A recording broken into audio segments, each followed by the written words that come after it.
बिस्मिल्लाहिर्रहमानिर्रहीम। अस्सलाम वालेकुम। सेकेंड ईयर के इनहेरिटेंस में ब्लड ग्रुप का टॉपिक शुरू किया था हमने मल्टीपल एलील के बेस से।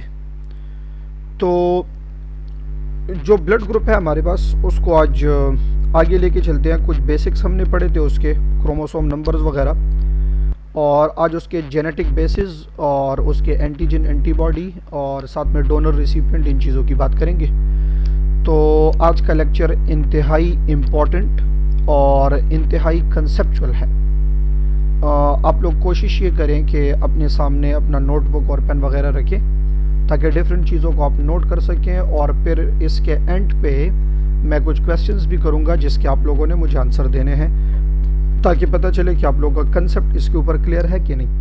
अच्छा, हमने जीन इंटरेक्शन की बात की थी कि जीन आई जब इंटरेक्ट करता है एच के साथ तो इससे एंटीजन बनता है, जिसकी वजह से फिनोटाइप शो होता है। अब ये स्लाइड तो हम ऑलरेडी पढ़ चुके हैं कि क्रोमोसोम नंबर 9 के ऊपर मैंने बताया था इसके ऊपर अलग जीन है, 19 के ऊपर अलग है। क्रोमोसोम नंबर 9 के ऊपर ब्लड ग्रुप के लिए आई जीन है, और ये एक्सप्लेन किया था हमने कि this is the basic gene for ABO blood group. Chromosome number 19 के ऊपर एच जीन है जो एच एंजाइम बनाता है, और वो फिर इस आई को कन्वर्ट कर देता है किसी स्पेसिफिक एंटीजन में। यानी जब इस आई की इंटरेक्शन होती है तो कोई स्पेसिफिक एंटीजन बनता है। कैसे, इसकी एग्जांपल दी थी मैंने। अब गौर करें स्क्रीन की तरफ, ये आई इस एच से इंटरेक्ट कर रहा है तो इससे यहां बन जाता है कोई स्पेसिफिक एंटीजन। आज हमने देखना है कि कौन से टाइप का आई कौन से टाइप के एच से इंटरेक्ट करेगा तो उससे कैसा एंटीजन बनेगा, और फिर उस ब्लड ग्रुप को हम कौन सा ब्लड ग्रुप कहेंगे। इंतहाई इंपॉर्टेंट चीज़ें हैं आज, और इंतहाई कंसेप्चुअल चीज़ें हैं। जब आप ये चीज़ बिल्कुल क्लियर कर ले तो इंशाल्लाह एमसीक्यू सॉल्व करने में बहुत आसानी होगी आपकी। तो चलिए देखते हैं अब कि आई के डिफरेंट टाइप्स एच से कैसे इंटरेक्ट करते हैं और उससे कौन सा एंटीजन बन करता है। गौर करें इसकी तरफ। अच्छा, जेनेटिक बेसिस ऑफ एबीओ आपने यहाँ पे क्लियर कर लेना है कि कौन सा ब्लड ग्रुप कौन कौन से आई की कम्बिनेशन से बन सकता है। गौर करें, क्रोमोसोम नंबर 9 के ऊपर पॉसिबल कम्बिनेशंस क्या है। क्रोमोसोम नंबर 9 के ऊपर पॉसिबल कम्बिनेशंस क्या है, इस टेबल की तरफ गौर से देखिए। द कम्बिनेशन में B IA or IA small I. The combination में भी, अच्छा समझिए इसको गौर से, बिल्कुल कंसेप्ट क्लियर करें। ये दो इस वक्त क्यों है, IA क्यों है। मैं पहले बता चुका हूं कि alleles combine and form gene.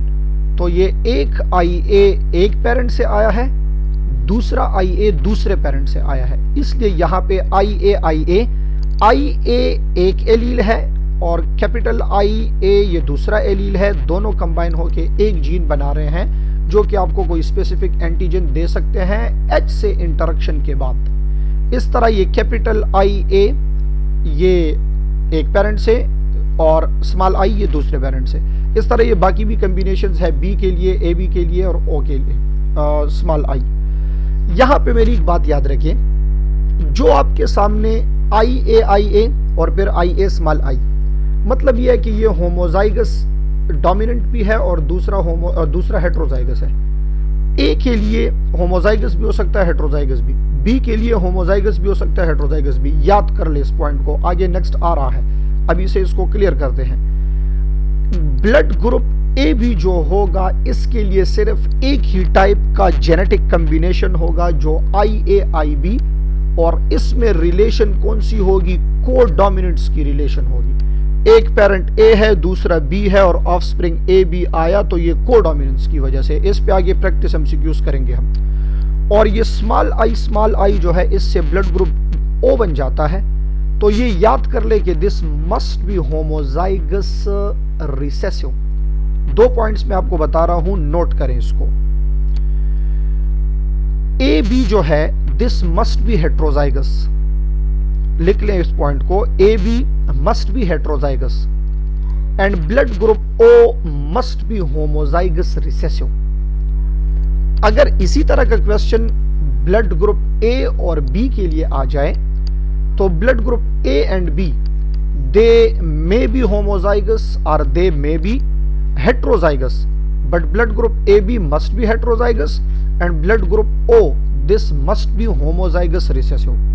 अब इसकी इंटरेक्शन एक एक की एच से देख करेंगे और फिर ब्लड ग्रुप देखते हैं कौन सा बनता है। गौर करें, इस वक्त आपके पास एच जीन या तो होमोजाइगस डोमिनेंट है capital H small H, sorry capital H, और या तो हेट्रोजाइगस है यानी कैपिटल एच स्मॉल एच। ये पॉइंट नोट कर लें कि एच जीन के लिए जेनेटिक कॉम्बिनेशन इन दोनों में से कोई भी हो तो एच सब्सटेंस प्रेजेंट होगा। फिर से सुने, एच जीन की कॉम्बिनेशन इन दोनों में से यानी होमोजाइगस डोमिनेंट एंड हेट्रोजाइगस इनमें से कोई भी हो तो एच सब्सटेंस प्रेजेंट होगा और एंटीजन बनेगा। इसके ऊपर अब ये सारे अप्लाई करते हैं। मैं कह रहा हूं एच सब्सटेंस प्रेजेंट होगा और एंटीजन प्रेजेंट होगा, एंटीजन बन पाएगा, डेवलप हो सकेगा।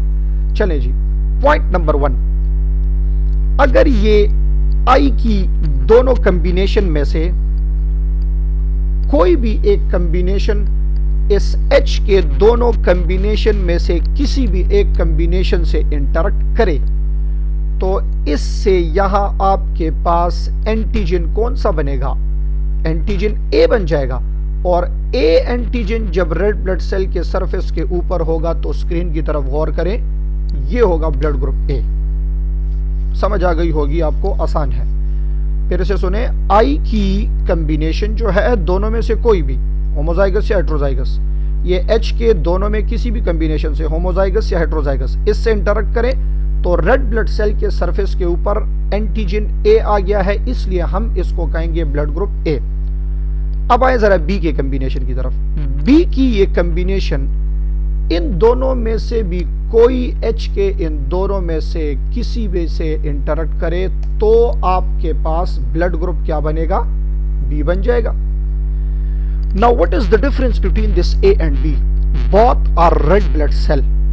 The difference in between this A and B is actually antigen.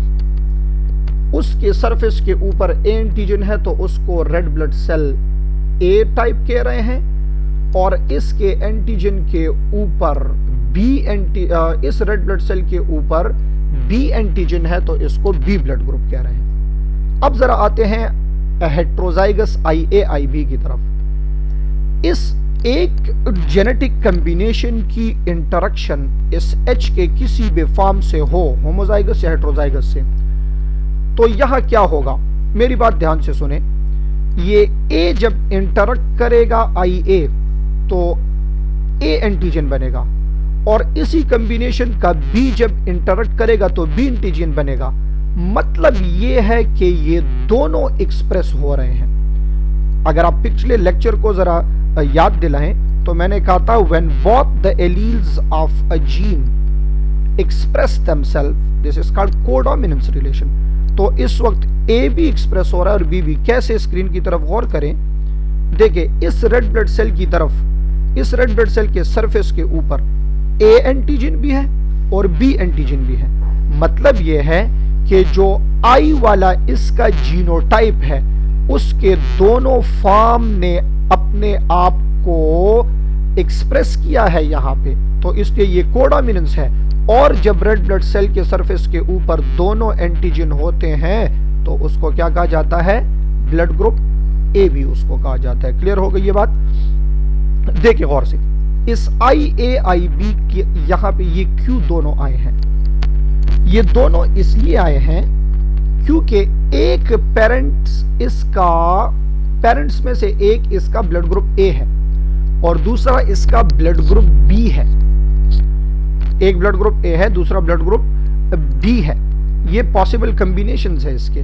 ऐसे भी हो सकता है कि इसमें से कोई एक पेरेंट इसका A भी हो, तो उसमें से बस सिंपल सी बात है, पेरेंटल कॉम्बिनेशन में अगर आपके पास A आ जाए ऑफस्प्रिंग में और दूसरे पेरेंटल कम्बिनेशन से आ जाए बी ऑफस्प्रिंग में, तो ये ए और बी दोनों अगर इस एच से इंटरेक्ट करें और दोनों एक्सप्रेस हो तो इस रेड ब्लड सेल के सरफेस के ऊपर दो एंटीजन होंगे, इसलिए ये ब्लड ग्रुप फिनोटाइप होगा ए बी।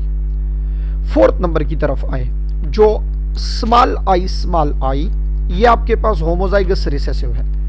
ये होमोजाइगस रिसेसिव कम्बिनेशन जब इस एच में से किसी के साथ भी इंटरेक्ट करे तो याद कर ले इस पॉइंट को कि यहां कोई एंटीजन नहीं होता।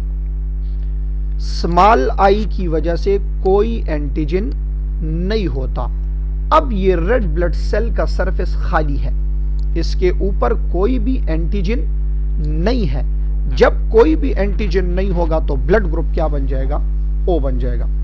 यहां पे एक पॉइंट अब क्लियर करते हैं। हमने तो आई के डिफरेंट कॉम्बिनेशंस देख लिए कि इससे ए बी या ओ ये बन रहा है। जरा इस एच को चेंज करते हैं। इस वक्त ये एच जो है इसको होमोजाइगस रिसेसिव बनाते हैं। गौर करें इधर, पहली बात तो ये देख लें स्क्रीन की तरफ, मैं इन सब कॉम्बिनेशंस में से किसी एक को उठा रहा हूं। पॉइंट नोट करें, जरूरी है। इन सब कॉम्बिनेशन में कोई भी एक उठाएं और इसकी इंटरेक्शन करें इस स्मॉल एच से। ये पॉइंट यहां पे क्लियर होना चाहिए। स्मॉल एच ये कॉम्बिनेशन जब भी हो एच जीन के लिए तो याद कर ले कि एच सब्सटेंस एब्सेंट होगा। Point to be noted for MCQs. If H gene is homozygous dominant, H substance will be present and there will be an antigen. If H gene is heterozygous, again H substance will be present, H enzyme will be present, and there will be an antigen. If H gene is homozygous recessive, then H substance will be absent, and if H enzyme is absent, there will be no antigen. If no antigen, the blood group is called blood group O. अच्छा, यहां पे आपको एक MCQ solve करने का तरीका बताता हूं। अगर आपको फिनोटाइप ओ दिया है और पूछा जा रहा है कि ये डोमिनेंट एच सब्सटेंस की वजह से है, तो आंखें बंद करके आप रिसेसिव वाले आई को सेलेक्ट करें। नहीं आई समझ? फिर से सुने गौर से। अगर आपको बताया गया है कि फिनोटाइप एक ब्लड ग्रुप का ओ है और आपको एच सब्सटेंस भी दिया है कि उसमें डोमिनेंट है, दोनों या एक कोई भी, आप आई मालूम करके दे कि आई कौन सा है, तो जरूरी है कि आई इस वक्त होमोजाइगस रिसेसिव ही होगा, ये जो फोर्थ नंबर पे लिखा है। बट अगर आपको सारे आई दे दें और फिनोटाइप ओ दे दे और एच ना दे और फिनोटाइप तो दिया है, सुने इसको गौर से, सारे आई आपको दे रहे हैं और आपको फिनोटाइप ओ दे रहे हैं और एच पूछ रहे हैं कि इसके लिए एच कैसे होगा, तो जरूरी है कि एच क्या होगा? होमोजाइगस रिसेसिव स्मॉल एच होगा, एच सब्सटेंस एब्सेंट होगा। ये इसमें लॉजिक है इंपॉर्टेंट। अब एक पॉइंट आपको देने जा रहा हूं, ये आपने नोट करना है अभी इसी वक्त, बहुत इंपॉर्टेंट है क्योंकि आगे जब हम एपिस्टेसिस पढ़ेंगे तो उसमें ये चीज आएगी। पॉइंट ये लिख लें, if O phenotype is because of dominant H, if O phenotype is because of dominant H, this is called O blood group. If O phenotype is because of dominant H, this is called O blood group. But if O phenotype is because of recessive H, if O phenotype is because of recessive H, this is now called Bombay phenotype. If O phenotype is because of recessive H, this is called Bombay phenotype. शर्त यह है कि उसमें आई gene मालूम ना हो। इसके लिए वो एक शेर बनाया था मैंने ताकि स्टूडेंट्स इसको याद करें, बट वो आपको बताऊंगा बॉम्बे फिनोटाइप में। इस वक्त आप बॉम्बे फिनोटाइप को छोड़ दें ताकि आपको ये आई और एच की इंटरेक्शन से ओ ब्लड ग्रुप जो है ये क्लियर हो। तो सिंपल सी बात है, आई की कोई कम्बिनेशन डोमिनेंट एच से इंटरेक्ट करेगी तो कोई एंटीजन होगा और ब्लड ग्रुप ए बी या कोई भी होगा, और अगर एच रिसेसिव है तो फिर ब्लड ग्रुप जरूरी है कि ओ होगा। बस simple, O blood group phenotype दो वजह से हो सकता है, आई रिसेसिव की वजह से भी हो सकता है और एच रिसेसिव की वजह से भी हो सकता है। इन दोनों में डिफरेंस करेंगे बॉम्बे फिनोटाइप और एपिस्टेसिस में इंशाल्लाह। आगे जाते हैं और इसके एंटीजन और एंटीबॉडीज देखते हैं, और उससे पहले हम ये देखेंगे कि ए फिनोटाइप के लिए क्या कम्बिनेशंस होगी और O phenotype, B phenotype, A B, इन सब के लिए गौर करें ज़रा इसकी तरफ, बहुत इंपॉर्टेंट चीज़ें हैं आज के लेक्चर में। अच्छा, अब देखिए कि हमारे पास ब्लड ग्रुप ए बी और ओ, इसकी जेनेटिक कम्बिनेशन आई जीन पे कैसे हो सकती है। गौर करें, number 1 blood group A. Blood group ए जो है, दिस में बी होमोजाइगस, यानी दोनों आई इसमें डोमिनेंट है, और दिस में आल्सो भी हेट्रोजाइगस। याद करें कि इस हेट्रोजाइगस कंडीशन में ये capital I A, this will be completely dominant over small आई, इसलिए तो एंटीजन जो है वो ए होगा ब्लड ग्रुप ए का। तो ये होमोजाइगस हेट्रोजाइगस दोनों की वजह से ब्लड ग्रुप ए हो सकता है।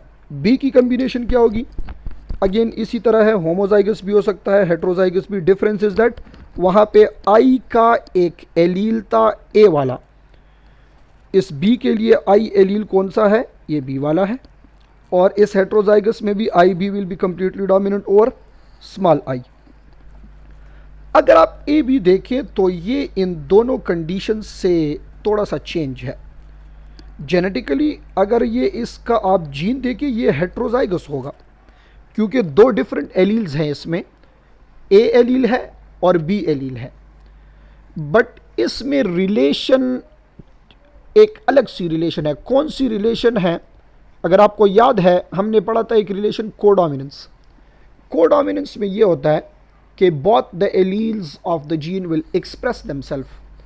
जब दोनों अपने आप को एक्सप्रेस करेंगे तो इस वक्त आपके पास दोनों एंटीजन बन जाएंगे। अभी इससे पहले मैंने एक्सप्लेन किया, तो इस वक्त आपके पास ब्लड ग्रुप आ जाएगा, ब्लड ग्रुप ए बी। तो A B must be heterozygous, इसको याद करें, A B must be heterozygous. Last one जो ओ है हमारे पास, ओ ब्लड ग्रुप की कम्बिनेशन क्या होगी, this will be homozygous recessive, small I. याद कर लें कि होमोजाइगस रिसेसिव है ये, and this for O this must be homozygous. एक तो ओ जो एच की वजह से है उसके लिए, तो फिर आई की कम्बिनेशन कोई भी हो सकती है, बट इस वक्त हमारे पास जो ओ ब्लड ग्रुप है ये आई की वजह से, तो ये हमारे पास स्मॉल आई होगा। चारों को कंपेयर करें, ए and B, they may be homozygous और हेट्रोजाइगस। ये तीन सेंटेंसेस जो बता रहा हूँ ये ज़रूरी है। ए and B, they may be homozygous और heterozygous. A B must be heterozygous and O must be homozygous. ये तीन चीज़ें आपको याद होनी चाहिए, तो इसके जेनेटिक बेसिस आपको याद होंगे आई के लिए, और ये एमसीक्यूज़ में आ सकते हैं। ठीक है, तो ये चार ब्लड ग्रुप के लिए डिफरेंट फिनोटाइप्स हमारे पास मौजूद है, डिफरेंट जीनोटाइप्स मौजूद है हमारे पास। तो ब्लड ग्रुप, अच्छा इसमें एक चीज़ आपको पॉइंट आउट कराऊं, आप इन सब कम्बिनेशंस में देखें तो तीन डिफरेंट एलील्स आपको नज़र आ रहे हैं। द एलील में भी आई ए, एलील में भी आई बी एंड एलील में भी स्मॉल आई। तो ये एलील्स चूँकि दो से ज़्यादा है, इसलिए हमने पढ़ा था कि this blood group is the example of multiple allele. Gene एक ही है, आई वाला जीन है, और इसके डिफरेंट हमारे पास फॉर्म्स हैं, तो दिस में भी आई ए, आई बी और स्मॉल आई, ये हमारे पास इसलिए मल्टीपल एलील की एग्जांपल है। अब एक और बहुत इंपॉर्टेंट चीज़ आने वाली है, एंटीजन और एंटीबॉडीज़। इसको आपने क्लियर करना है, किसके पास कौन सा एंटीजन है, किसके पास कौन सा एंटीबॉडी है, और फिर इसको डोनर और रिसिपिएंट गौर करते जाएं ज़रा। यहाँ आपके पास ये ब्लड ग्रुप्स हैं, blood group A, blood group B, blood group A B and O, बिल्कुल क्लियर आपको सामने नज़र आ रहा है। ए के ऊपर देखिए ब्लू कलर के डॉट्स आपको नज़र आ रहे हैं, ये ए एंटीजन रिप्रेजेंट कर रहा है। ये दूसरा जो आपको नज़र आ रहा है ग्रे कलर का बी के ऊपर, ये बी एंटीजन रिप्रेजेंट कर रहा है। थर्ड नंबर पे आपके पास दोनों मौजूद है, तो इसलिए ए एंड बी यानी दोनों है। ये ब्लड ग्रुप टाइप कौन सा होगा? ए बी होगा। ये फोर्थ पे कोई भी आपको एंटीजन नज़र नहीं आ रहा, तो विदाउट एंटीजन जो ब्लड ग्रुप होता है उसको ब्लड ग्रुप ओ कहा जाता है। अब देखना यह है कि इनके पास एंटीजन कौन कौन से मौजूद हैं। इनके पास एंटीजन कौन कौन से मौजूद है? नंबर 1, ए के पास जो एंटीजन है वो ए है रेड ब्लड सेल के सरफेस के ऊपर, बी के पास बी है, ए बी के पास दोनों है, और ब्लड ग्रुप ओ के पास कोई भी एंटीजन नहीं है। अभी इससे पहले हमने पढ़ा कि एच सब्सटेंस, एच एंजाइम, इसकी इंटरेक्शन जब आई के साथ हो तो वो एंटीजन बनता है, और आपने देखा कि स्मॉल आई किसी एंटीजन के लिए नहीं है। जब स्मॉल आई किसी एंटीजन के लिए नहीं है तो ये आपके पास इस सरफेस के ऊपर कोई एंटीजन नहीं होगा। जब कोई एंटीजन ही ना हो तो फिर ब्लड ग्रुप कौन सा होगा? ये टाइप ओ ब्लड ग्रुप होगा। पॉजिटिव नेगेटिव को फिलहाल छोड़ दें, उसको आगे डी जीन से इसकी फिर इंटरेक्शन जब कराएंगे तो डी जीन की वजह से फिर हमारे पास पॉजिटिव और नेगेटिव, वो बहुत आसान से शॉर्टकट से आपको समझा दूंगा, उसका तरीका बहुत आसान है। अच्छा, ये इनके एंटीजन्स हैं। अब इसके पास एंटीबॉडी कौन सा है? ये दो चीज़ें सीखना ज़रूरी है, तब जाके आगे आप एंटीजन और रिसिपिएंट और डोनर को सीख सकेंगे। फिर उसमें हम निकालेंगे कौन सा यूनिवर्सल डोनर है, कौन सा रिसिपिएंट है, एटसेट्रा। अच्छा, एंटीबॉडीज़ इनके पास कौन कौन से हैं इसको समझना बहुत ज़रूरी है। ब्लड ग्रुप ए के पास एंटीबॉडी होता है बी। पहले तो ये याद कर ले, एंटीबॉडी प्लाज्मा में होता है, ठीक है। एंटीबॉडी जो है ये इन प्लाज्मा होगा। अब नंबर 1 की तरफ आप देखें, ए ब्लड ग्रुप के नीचे एंटीजन तो ए है, इसके पास एंटीबॉडी बी है। इसका क्या मतलब है? इस बी एंटीबॉडी का यहाँ पे मतलब ये है कि ये एंटी बी है। एंटीबॉडी बी मतलब एंटी बी, मतलब अगर इस ए के पास कोई ब्लड ग्रुप बी आएगा तो ये एंटी बी उस बी एंटीजन पे अटैक करेगा। फिर से सुने, इंपॉर्टेंट है। ए के पास एंटीजन ए है और एंटीबॉडी उसके पास क्या है? एंटी बी एंटीबॉडी है उसके पास।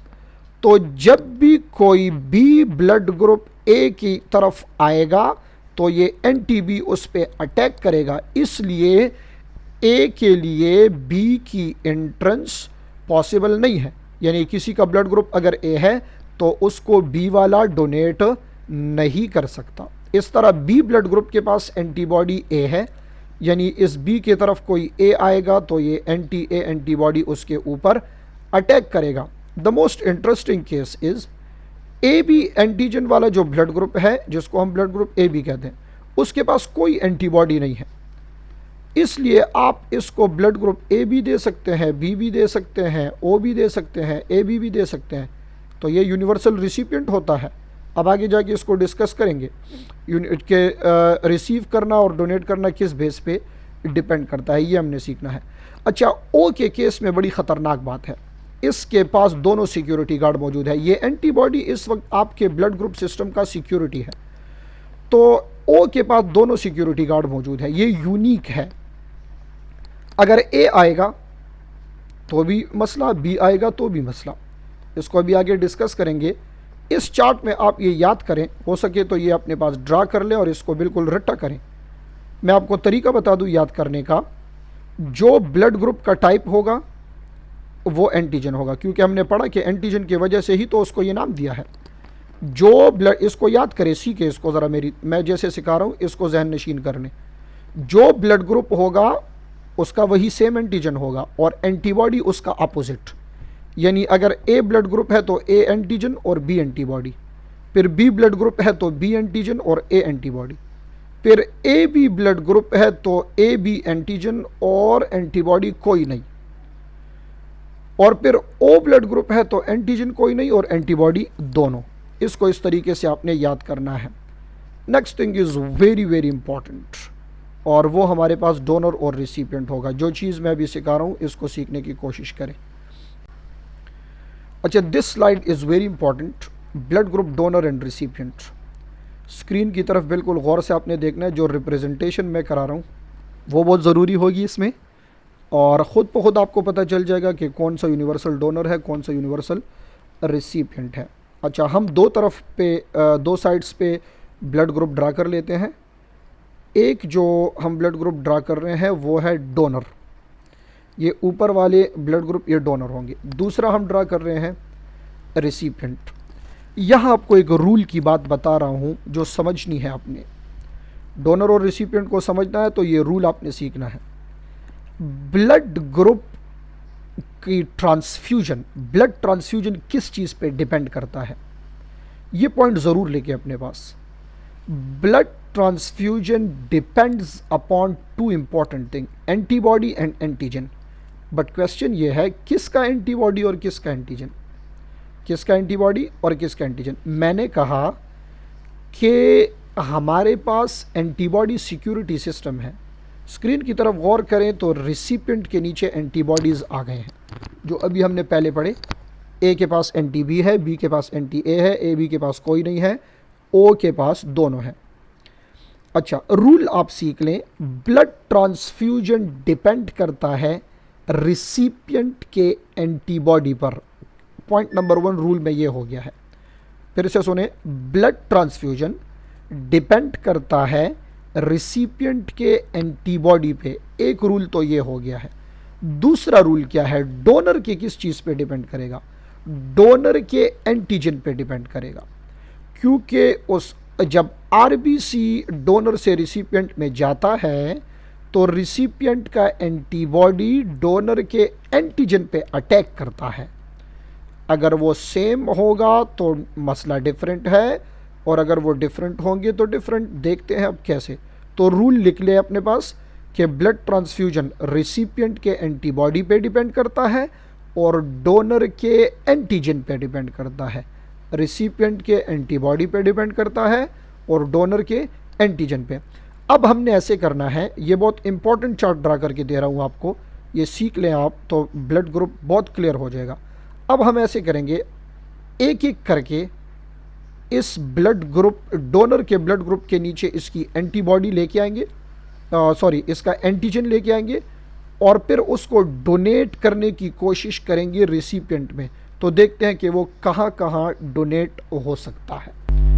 बिल्कुल गौर से स्क्रीन की तरफ भी देखें और वॉइस पे फोकस करें। चले जी, ओ से स्टार्ट लेते हैं। जो ओ ब्लड ग्रुप है इसका एंटीजन क्या है, नो एंटीजन।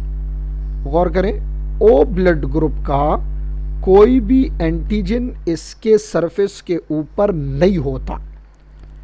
उसका रीजन क्या है, अभी मैंने बताया कि आई अगर रिसेसिव हो और वो एच के किसी भी फॉर्म से इंटरेक्ट करे तो कोई भी एंटीजन डेवलप नहीं होगा। जब एंटीजन डेवलप नहीं होगा तो रेड ब्लड सेल के सरफेस के ऊपर कोई एंटीजन नहीं होगा। जब एंटीजन नहीं होगा तो उसको कहते हैं ओ ब्लड ग्रुप। अब पहले ट्राई करते हैं ओ को ए बी की तरफ लेके आते हैं। क्या ये पॉसिबल है, सोचें। पॉसिबल इसलिए है क्योंकि एंटीजन है ही नहीं। जब एंटीजन नहीं है, ये सिंपल सी बात आपको एक बता रहा हूं तो आपको समझ आ जाएगी। जब एंटीजन नहीं है तो रिसिपिएंट का एंटीबॉडी अटैक किस पे करेगा, नहीं करेगा अटैक। तो this O can be donated to O. This is possible. अब A के पास एंटीबॉडी तो है, बट वो जो डोनेट कर रहे हैं तो उसके पास तो एंटीजन ही नहीं है, वो एंटीजन उसमें है ही नहीं। जब एंटीजन नहीं है तो ये एंटीबी किस पे अटैक करेगा, किसी के ऊपर नहीं कर सकता। इसलिए O to A ये भी पॉसिबल है, O can donate to A। चलें B की तरफ आ जाएं। इसके पास एंटी ए है बट वहां ओ के पास एंटीजन नहीं है, तो ये अटैक किस पे करेगा, अगेन वही बात है। तो ये ओ को भी डोनेट कर सकता है, बी को भी डोनेट कर सकता है। This O can also be donated to A B. वो तो बहुत आसान इसलिए है क्योंकि ए बी में तो सिक्योरिटी सिस्टम है ही नहीं, ए बी में तो एंटीबॉडी है ही नहीं, और वहां पे ओ के पास एंटीजन नहीं है। अगर वहां एंटीजन होता भी तो ए बी के पास एंटीबॉडी नहीं है, तो अटैक कौन करेगा? सिक्योरिटी सिस्टम ही नहीं है, तो वहां पे आप चोर को रोकेंगे कैसे? सिक्योरिटी सिस्टम ही नहीं है। अच्छा, इस वक्त ये ओ जो है ये इन चारों को डोनेट कर सकता है, इसलिए मैं आपको बता रहा हूं ओ इज यूनिवर्सल डोनर, क्योंकि चारों को डोनेट कर रहा है। फिर बाद में जाके देखेंगे कि ओ में से कौन सा ओ यूनिवर्सल डोनर है, ओ पॉजिटिव यूनिवर्सल डोनर है या ओ नेगेटिव। उसका एक ऐसा शॉर्टकट आपको बताऊंगा कि 2-3 सेकंड्स के अंदर आप उसकी, जब वो शॉर्टकट आपके जहन में बैठ जाए, 2-3-4 सेकंड में आप डायरेक्ट क्वेश्चन सॉल्व कर पाएंगे। तो O can be donated to all, that is why O is called universal donor. Clear हो गई ये बात? अब जरा आते हैं ब्लड ग्रुप ए की तरफ कि ए किस किस को डोनेट कर सकता है। पहले ए का एंटीजन देखेंगे, तो फिर एंटीबॉडीज देख के फैसला करेंगे कि डोनेट हो सकता है क्या नहीं। देखें, ए के पास जो एंटीजन है वो है ए एंटीजन। मैंने कहा कि सेम एंटीजन होता है, जो ब्लड ग्रुप का नाम हम देते हैं ए बी, वो एंटीजन की वजह से, तो ए का एंटीजन ए है। अब देख ले जरा कि ये ए, अगर सपोज करें, अगर ये ए मैं इस ओ को दूंगा, रिसिपिएंट की तरफ देखें, रिसिपिएंट में फर्स्ट वन, अगर ए में ओ को दूंगा तो क्या ये पॉसिबल है? नहीं है पॉसिबल। रीजन, क्योंकि ओ के पास एंटी ए भी है और एंटी बी भी, तो एंटी ए इसमें है ना, तो ये एंटी ए इस ए पे अटैक कर लेगा, ए के अगेंस्ट है ना, तो उसको डिस्ट्रॉय कर लेगा। तो ये blood transfusion from A to O possible नहीं है, from A to O possible नहीं है। क्लियर हो गई ये बात? ये तो पॉसिबल नहीं है। अब इस ए की पॉसिबिलिटी देखते हैं ए की तरफ। देखें, रिसिपिएंट में ए देखें तो उसके नीचे एंटीबॉडी बी लिखा है ना, तो डोनर का तो एंटीजन ए है, तो ये तो बी पे अटैक कर सकता है, इसलिए इस ए का ट्रांसफ्यूजन टूवर्ड ए ये पॉसिबल है। क्लियर? कि it means that A can be donated to A easily. Positive negative मैं आपको बार बार कह रहा हूं, वो बाद में देखेंगे, क्योंकि वो अलग एंटीजन है, वो डी एंटीजन की वजह से होता है। यहाँ अब सिर्फ हम ए और बी एंटीजन की बात कर रहे हैं। अच्छा, अगर मैं ये ए इस बी को डोनेट करना चाहूँ तो क्या ये डोनेट होगा? नहीं। सिंपल सी बात है, उसके पास एंटी ए एंटीबॉडी है, तो वो उस पर अटैक कर लेगा, डिस्ट्रक्शन होगी। बट रिसिपिएंट में ए बी देखे तो नो एंटीबॉडी, उसमें कोई एंटीबॉडी नहीं है। अगेन, अगर एंटीबॉडी नहीं है तो ये आपके पास किसी को रोक नहीं पाएगा, अटैक नहीं कर पाएगा, इसलिए this A can be donated to A B as well.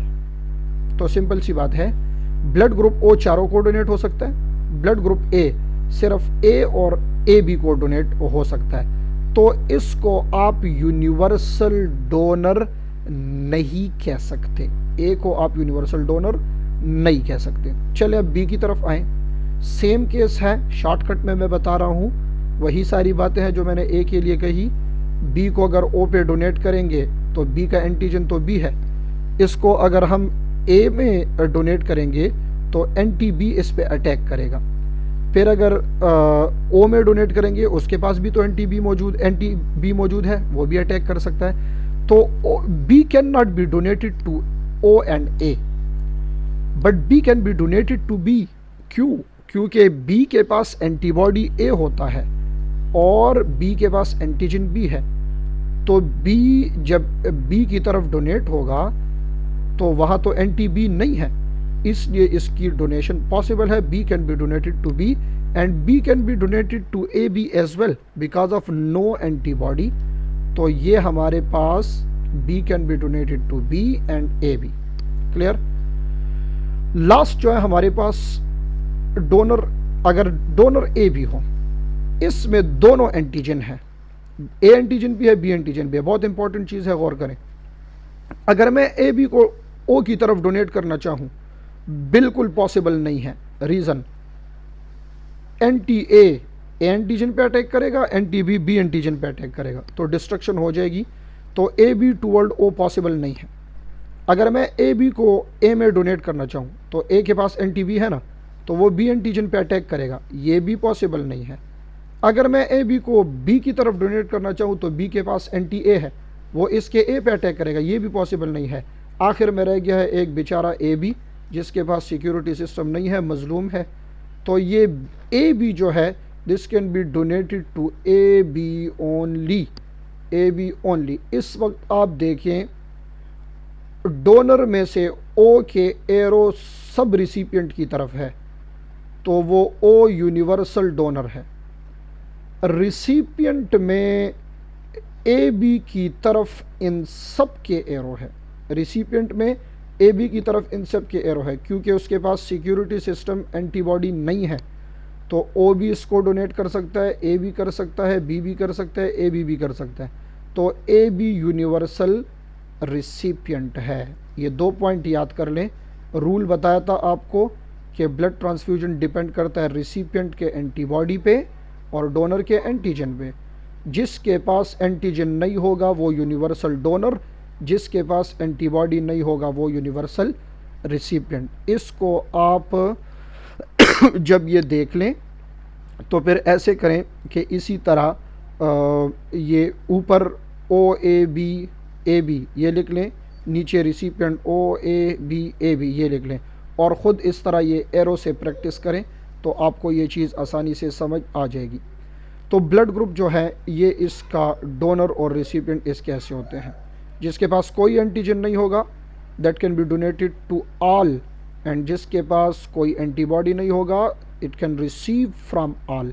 O is universal donor and A B is universal recipient. ये आपके पास इसकी ब्लड ट्रांसफ्यूजन का सिस्टम हो गया। अच्छा, आगे जब हम जाएंगे तो हम डी जीन की बात करेंगे, डी सब्सटेंस की। आज जो हमने बात की है वो एच सब्सटेंस की है और आगे हमने बात करनी है डी सब्सटेंस की। डी जीन, डी सब्सटेंस जो है उसकी वजह से एंटीजन पॉजिटिव और नेगेटिव की बात होती है, उसको क्लियर करेंगे। फिर हम ये फैसला करेंगे कि इस वक्त तो हमें पता चल गया कि ओ यूनिवर्सल डोनर है, बट उसमें फिर हमें पता चलेगा कि ओ पॉजिटिव या ओ नेगेटिव, उसमें से कौन सा यूनिवर्सल डोनर है, और ए बी में से ए बी पॉजिटिव और ए बी नेगेटिव कौन सा यूनिवर्सल रिसिपिएंट है। वो इससे भी एक कम्प्लेक्स चार्ट होगा, यानी उसमें हम पॉजिटिव और नेगेटिव और साथ में ये ए बी एंटीजन इन दोनों का जिक्र करेंगे उसमें। तो ये आपके पास रहा different basis of blood group. जब हम ओ एंटीजन डी एंटीजन की बात कर लें, पॉजिटिव और नेगेटिव की बात हो जाए, फिर इसके ऊपर प्रैक्टिस क्वेश्चन मैं अपलोड करूंगा और वो आपने सॉल्व करने हैं। बल्कि हो सकता है कि 8-10 क्वेश्चन में टेस्ट के फॉर्म में रूम में अपलोड करूं और आप उसको अटेम्प्ट करें तो आपको आपका रिज़ल्ट भी सामने आ जाएगा कि कितने क्वेश्चंस आपके ठीक है और कितने गलत, और फिर बाद में मैं उसको डिस्कस कर लूँगा।